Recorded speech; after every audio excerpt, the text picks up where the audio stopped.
네, 안녕하세요. 번가입니다. 네, 오늘은 경매에 대해서 말씀드리려고 합니다. 경매는, 이렇게 간단하게 말씀드리면, 이거 누군가가 돈을 빌렸어요. 근데, 이 채무자가 돈을 빌렸는데 돈 갚아. 이제 채권자가 이제 얘기를 하겠죠. 근데 채무자가 안 갚아 했을 때, 법원에다가 이제 신청을 합니다. 채무자가 갖고 있는 자산을 가지고 법원이 압류를 해서 경매를 진행해서 이제 입찰자들을 모여서 낙찰을 받으면 그 배당금으로 채권자에게 이제 돌려주는 뭐 그런 제도를 말합니다. 뭐 그림으로 더 쉽게 설명을 해드릴게요. 그러니까 채권자가 있죠. 그리고 채무자가 있어요. 여기서 이렇게 돈을 빌려주죠. 근데 안 갚아요, 채무자가. 배째를 하는 거죠. 그러면 어떻게 보면 이제 동네 큰 형이죠. 가장 센 형한테 얘기를 일르는 겁니다. 예, 일러서 형, 얘가 내 돈 빌려가는데 돈 안 갚아. 그러면 그래?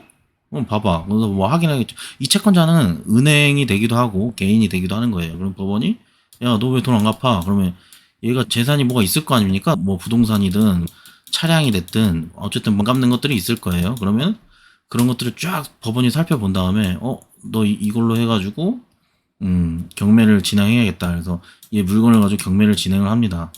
그러면 이제 법원에서 경매를 진행을 하면 이 물건들을 이제 사람들이 낙찰을 받으려고 입찰자들이 막 모입니다. 법원에. 법원에서 하는 거예요, 경매는. 이렇게 막 모여요. 모여서 이제 여기서 최고 낙찰가를 쓴 낙찰자에게 이 물건, 뭐 부동산이 든 주택이 됐든 아파트가 됐든 뭐 빌라가 됐든 이런 것들이 이 사람에게 가는 거죠. 그리고 가장 높은 가격을 쓴 이 금액을 이제 법원이 대신 받아서 이거를 다시 채권자에게 돌려주는 겁니다. 예. 그러니까 이 돈을 안 갚으니까. 그래서 법원이 그런 역할을 대신 해준다. 그거를 경매라고 하고요.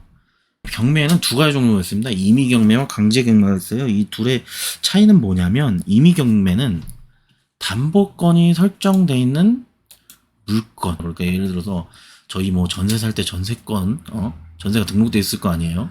뭐 전입 신고를 먼저 해놓고 그러면 그 전세권을 가지고 설정돼 있는 건 그냥 자동으로 그냥 경매에 넘어가게끔 뭐 따로 뭐 할 게 없어요.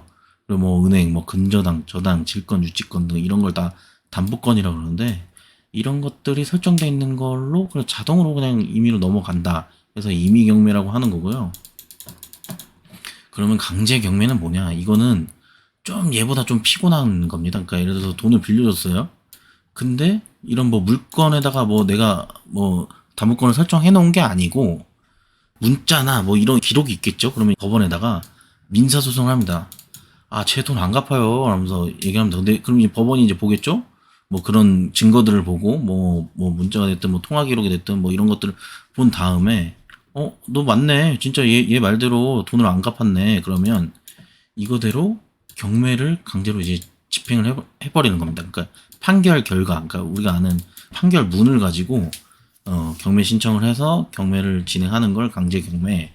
임의 경매는 자동으로 뭐 저희가 부동산 전세를 살 때나 뭐 할 때 아무튼 이것도 디테일한 부분은 제가 다음에 또 이렇게 더 이제 보여드리면서 설명을 해드릴 거고 담보권이 설정되어 있는 걸 자동으로 그냥 넘어가는 거고 얘는 그냥 강제 경매 판결문을 가지고 한다. 이 정도로만 알고 계시면 될 것 같습니다. 자, 경매 정보 사이트는 그러면 어디서 봐요? 경매 정보는 저희 대표적으로 법원 경매 정보에서 볼 수 있는데 여기는 좀 불친절합니다. 그러니까 내용이 좀 어려워요. 그래서 초보자들이 봐도 어렵고 뭐 제가 지금 봐도 되게 어려운 부분이 있는데 그거를 되게 보기 쉽게 풀어놓은 게 이런 사이트들입니다. 경매 정보 옥션원이라고 있고요. 원래 이름은 굿옥션이에요. 이게 가장 많이 쓰는 거라서 저도 여기에 지금 가입을 해놓고 사용하고 있고 이거로 다음에 제가 설명을 해드릴게요. 그리고 뭐 스피드 옥션이라는 데도 있고 지지 옥션이라는 데도 있고 뭐 많은 사이트들이 있습니다. 무료로도 쓸 수 있는 사이트도 있고 근데 어찌됐든 가장 많이 쓰는 건 옥션원 이걸 많이 쓴다라는 거 말씀드리고요. 다음에 보는 방법 말씀드릴게요. 그러면 이제 공매로 넘어가겠습니다. 공매는 뭐냐?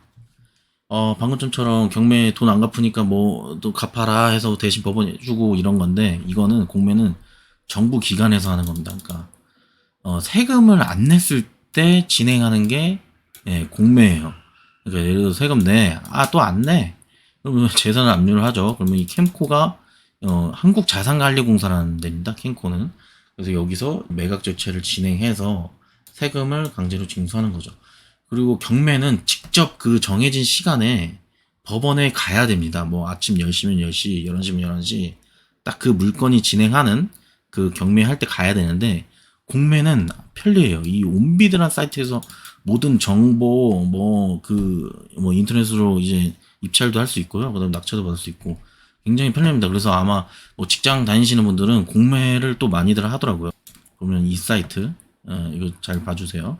온비드라는 그냥 네이버에 그냥 온비드라고 검색하면 이렇게 쫙 나옵니다. 이것도 어떻게 보는지 한번 다음에는 설명을 해드리도록 할게요. 아마 이게 같이 하긴 힘들고 한번 경매 따로 공매 따로 보는 거 한번 하도록 하겠습니다. 네, 이상 경매와 공매에 대해서 좀 빠르고 쉽게 말씀드렸고요. 혹시나 뭐 이거 듣고도 좀 어렵다 그러면 댓글 남겨주세요. 그럼 제가 더 쉽게 그 모르시는 부분에 대해서 이해될 때까지 설명해 드리도록 하겠습니다. 네, 이상 번가였습니다. 감사합니다.